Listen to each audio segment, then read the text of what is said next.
आपने इतना संवेदनशील मुद्दा आज उठाया है, जिस पर बहुत सोच समझकर बोलना और समझना होगा। देखिए, जब ग्लोबलाइजेशन का शुरू हुआ और उदार नीति आई, उसी समय में उदारता में जो कांटे छिपे हुए थे, इसको कई लोगों ने लक्षित किया था और हमारे आपके जैसे लोगों ने लक्षित किया था। इस सब की मूल में एक वादा है जिसको बोलते हैं वादा व्यापार, फ्यूचर ट्रेडिंग, फ्यूचर्स ट्रेडिंग। ये जो वादा व्यापार की जो ये जो बीमारी चली कि यानी कि पहले लोग ये करते थे कि पहले लोग रेकरिंग करते थे पोस्ट ऑफिस में, बैंक का जब राष्ट्रीयकरण हो गया या बैंक में जब इसको कह लीजिए जनसाधारण के लिए बैंक उपलब्ध हो गए, मास बैंकिंग शुरू हुई, तो बैंकों में भी ये हुआ कि लोग रेकरिंग जमा करते थे कि बेटी की शादी के लिए, मकान बनवाने के लिए, और ये जो है सो हमें करना है और इसको जमा करना है। पहले जमा करते थे फिर खर्चा करते थे, और बीच में कोई हारी बीमारी आ गई तो उसमें वो पैसा चला भी जाता था, कई बार तो सपना पूरा नहीं होता था। लेकिन ये जो फ्यूचर ट्रेडिंग का आ गया, जो भविष्य का जो वादा का कारोबार शुरू हो गया, इसने एक ऐसा सपना दिया और जो दुनिया भर के माल को खपाने के लिए दुनिया भर की जो व्यापारिक नीति और आर्थिक नीति ने हमारी पूरी इकोनॉमी को ग्रस्त कर दिया। अब सभी जगह एक नियम है कि होम टैक्स सैलरी जो है आपका 25% से कम नहीं होना चाहिए। पहले इसका अमाउंट ज्यादा था, 25% नहीं था, पहले इसका अमाउंट ज्यादा था और उसमें घर मकान वगैरह वगैरह तो नहीं गिनती करते थे। सब प्राइम प्रॉब्लम इसी का हिस्सा है जो अमेरिका में प्रकट हुआ। अब भारत में जो आज ये बन रहा है तो वो सब उसी के संबंध में है। ईएमआई, इसका संबंध इंटरेस्ट रेट से है। जैसा कि आपने बताया कि इंटरेस्ट रेट जो है वो आरबीआई के रेपो रेट से उसका रिलेशन होता है, लेकिन साथ ही साथ जो एग्रीमेंट, जो छोटे छोटे अक्षरों में जो एग्रीमेंट करवाते हैं, उसमें अगर हम जो परिवर्तनीय ब्याज की जो दरें होती है, जो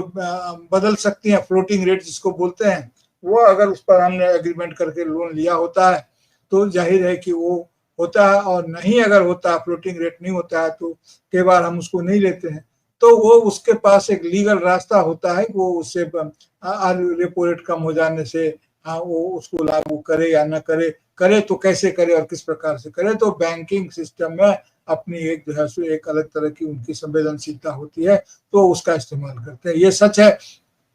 कि हैसियत से बेसी, यानी कि जो हमारी रियलिटी है, जो हमारा रियल फाइनेंशियल पर्सनैलिटी है, जो हमारा रियल फाइनेंशियल पोजीशन है, उसके बियॉन्ड जा करके अगर हम फ्यूचर के सपनों में कि भविष्य में कमा करके तब हम इसको करेंगे, जमा करेंगे, उसके लिए बहुत सारे इंश्योरेंस कवर आ गए जो आप किसी प्रकार के घटना दुर्घटना होने की स्थिति में वो वहां पर देंगे अगर बिल सेटलमेंट होगा तो। और ये इंश्योरेंस कंपनी भी यही लोग चलाते हैं, इनका लाभ भी इन्हीं को मिलता है।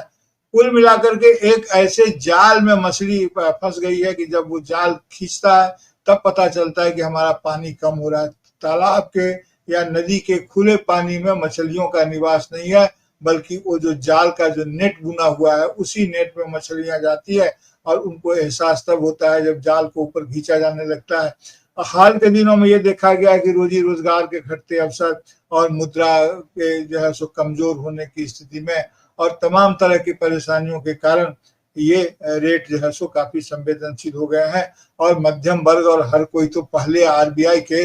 मौद्रिक नीति को या जो उसकी पॉलिसी होती है उसकी मीटिंगों पर इतना लोग ध्यान नहीं देते थे। आजकल तो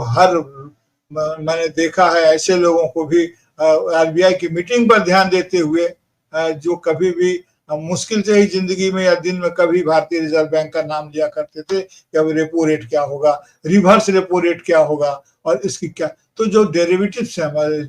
जो फाइनेंशियल जो उपकरण है हमारे, वो डेरिवेटिव्स का प्रॉब्लम है, और इस ईएमआई से निकलने का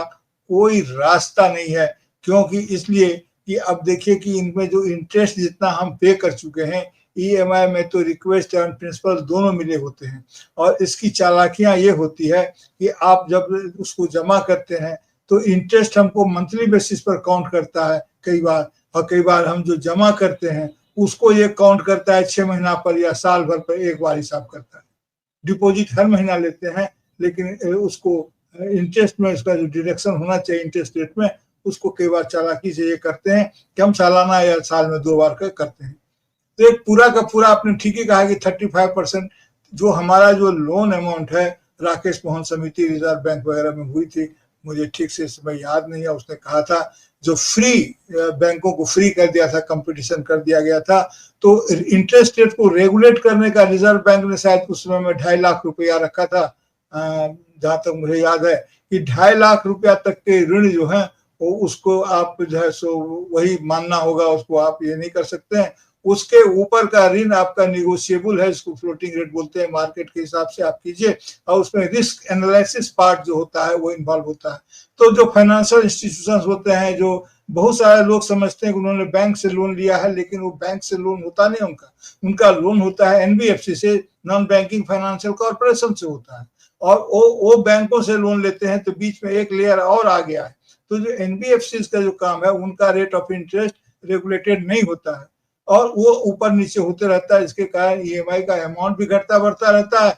और हमारी आमदनी जो है सो बाजार में चूंकि इरोजन दाम बढ़ता है तो हमारे पॉकेट का इरोजन होता है। ये ठीक है कि ईएमआई हम उसी अमाउंट पर दे रहे होते हैं, लेकिन हमारी जो पीपीपी है, परचेजिंग पावर पैरिटी, जो हमारी खत्म हो जाने के कारण बाजार से हमारे पास सरप्लस नहीं बचता है जो हम ईएमआई को दे सकें। तो ये एक ऐसा चक्रव्यूह है जिसको नापने और तोड़ने के लिए पूरे फाइनेंशियल सिस्टम को समझना होगा। जो भारत का जो फाइनेंशियल सिस्टम है उसको समझना होगा, और जो बैंकिंग सिस्टम है उसको कंज्यूमर या आपको जो छोटे निवेशक हैं, जो छोटे लोग हैं, और उनके फ्रेंडली होना होगा। बैंकों का संकट ये है कि इसी फ्यूचर ट्रेडिंग और इसी स्पेकुलेटिव मार्केट में बैंक इतने घुस गए हैं कि तमाम शेयर मार्केट में इनका पैसा लगा रहता है। हमारे हालांकि पूछ लेते हैं, हम आप जो जमा करते हैं वो जो है रिस्क मार्केट में, ये अलग अलग तरह के रिस्क है, उस रिस्क में इनका पैसा लगा रहता है। तो बैंक भी कई बार इस पोजीशन में नहीं होते हैं कि वे अपने ऊपर अपने बैलेंस शीट पर कोई हिट ले सकें और ताकि अपने कस्टमर को सुविधा दे सकें।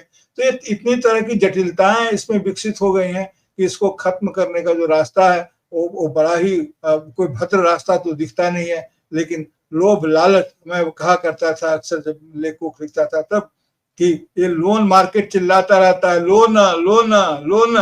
और जब एक बार लोन में ले लिया लोन सुनते सुनते, तो लोन लेने में बड़ा आकर्षक होता है और देने में तो प्राण निकल जाता है। सूरज लोग कहते हैं बहुत खराब बिंब है, लेकिन मैं कवियों का बिंब कहता हूँ। सूरज उगता है ऐसे जैसे कोई कफन खसोट आया हो, सूरज उगता है ऐसे जैसे कोई ऋण वसूली करने आया हो। आपने ठीक ही कहा कि लीगल नहीं है, रिजर्व बैंक ने इस पर फैसला दिया है कि आप जबरदस्ती नहीं वसूल कर सकते हैं। बहुत सारी आत्महत्याएं हुई, और बैंकिंग एथिक्स भी यही कहता है कि अगर आप जबरदस्ती वसूलेंगे तो आपका बैंकिंग इन्वायरमेंट खत्म होगा। लेकिन बैंकिंग एथिक्स के कारण अगर हम नहीं वसूलेंगे और अगर माफी हो जाएगी तो क्रेडिट एथिक्स जो है सो वो खराब होगा। तो कुल मिलाकर के एक ऐसी स्थिति में, समय उतना नहीं है कि और विस्तार से मैं जाऊं, कुल मिलाकर के एक ऐसी स्थिति में पूरी का पूरा सिस्टम फंस गया है, और जानबूझ करके इसको फंसाया गया है। इन्होंने जो फीचर ट्रेडिंग में जो फीचर असेसमेंट था उसको बहुत गलत किया है, और रिस्क एनालिसिस हमारी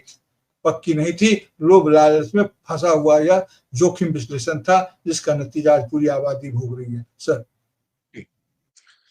बहुत बहुत धन्यवाद, आप आए, और आप बीच में कभी भी साइन ऑफ कर सकते हैं सर।